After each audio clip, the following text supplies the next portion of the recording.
UPSI 2016 का जो final result 28 फरवरी 2019 को आया था, तो उसमें दो तरीके के विवाद थे। पहला विवाद तो ये था कि नॉर्मलाइजेशन होना चाहिए, और दूसरा विवाद ये था कि नॉर्मलाइजेशन नहीं होना चाहिए। नॉर्मलाइजेशन नहीं होना चाहिए को हम रॉ वेस्ट भी कह सकते हैं। तो इस वीडियो के माध्यम से मैं 28 जून 2017 को एक नोटिस उत्तर प्रदेश पुलिस भर्ती बोर्ड द्वारा जारी किया गया था, जिसमें ऑनलाइन एग्जामिनेशन कंडक्ट कराने के लिए नियम दिए गए थे कि किन किन नियमों का जो बोर्ड पालन करेगा ऑनलाइन एग्जामिनेशन कंडक्ट कराने के लिए और उसके बाद। तो इस वीडियो के माध्यम से जो आदेश था 28 जून 2017 वाला, उसी का विश्लेषण करेंगे। उत्तर प्रदेश पुलिस भर्ती एवं प्रोन्नति बोर्ड का 28 जून 2017 का नोटिस है, जो ऑनलाइन लिखित एग्जामिनेशन कराने से पहले जारी किया गया था, और इसमें बताया गया था कि जो भर्ती बोर्ड है वो इन प्रक्रियाओं का, इन नियमों का पालन करेगी।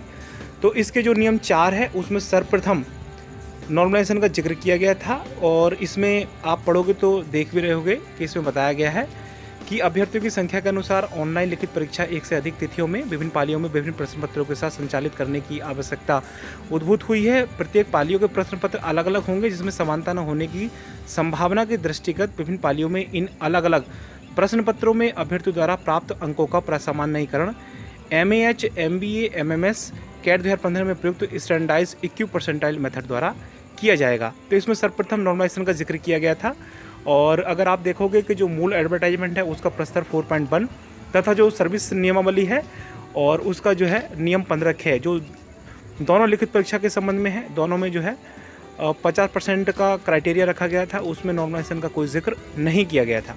तो सर्वप्रथम जो नॉर्मलाइजेशन का जिक्र किया गया था वो इसी नोटिस में किया गया था। इसके साथ साथ इसके जो बिंदु संख्या 9 है उसे भी पढ़ लेते हैं। बिंदु संख्या 9, प्रत्येक विषय में 50% अंक प्राप्त करने में विफल रहने वाले अभ्यर्थी भर्ती के लिए पात्र नहीं होंगे। यानी कि जो 50% का जो क्राइटेरिया है, अगर उसे जो पूरा नहीं करते हैं कैंडिडेट्स, तो वो भर्ती के लिए पात्र नहीं होंगे। तो ये कंडीशन भी लगाई है। और इन जो बिंदु संख्या 9 है और बिंदु संख्या जो 4 है, अगर आप दोनों को पढ़ोगे तो आप देख रहे होगे कि इसमें कहीं भी बिंदु संख्या 4 में सेक्शनल नॉर्मलाइजेशन का कोई जिक्र नहीं किया गया है। तो अब बात उठती है कि जो सेक्शनल नॉर्मलाइजेशन होना चाहिए कि नहीं होना चाहिए, या नॉर्मलाइजेशन जो है टोटल पर होना चाहिए। यदि बिंदु संख्या 9 और बिंदु संख्या 4 को का पालन करना है, यानी कि कहने का मतलब अगर खंडवार 50% का क्राइटेरिया भी पूरा करना है और नॉर्मलाइजेशन भी करना है, तो और इस नियम का पालन करना है जो नोटिस 28 जून का है, तो इसमें जो खंडवार 50% का क्राइटेरिया है और उसका पालन भी हो जाता है, और जो नॉर्मलाइजेशन है टोटल पर उसका पालन भी हो जाता है। तो यही एक ऐसी जो है कॉमन पॉइंट है sectional law plus total normalisation, जिसमें 28 जून के जो नोटिस है बिंदु संख्या 4 और बिंदु संख्या 9, बिंदु संख्या 9 आपको पता ही है कि 50% का जो क्राइटेरिया है वो सर्विस नियमावली में भी था, मूल विज्ञप्ति में भी था, और वही पॉइंट 28 जून के नोटिस में भी था।